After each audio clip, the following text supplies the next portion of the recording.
দিনটি ছিল গ্রীষ্মের এক বিষণ্ণ বিকেল। হাজারদুয়ারি প্রাসাদের ছায়ায় তখন নিস্তব্ধতা, এক ভয়াবহ নীরবতা।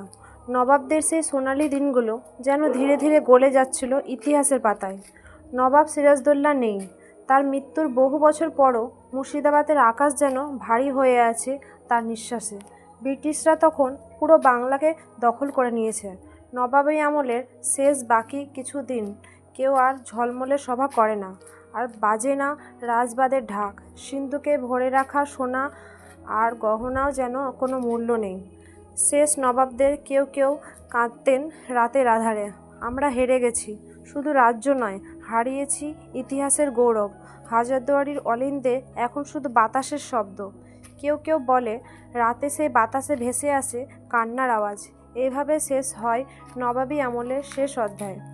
শুধু রয়ে যায় কিছু ইট পাথরের গল্প, কিছু বিস্মৃত স্মৃতি, আর একটি হারানো জৌলুসের ইতিহাস।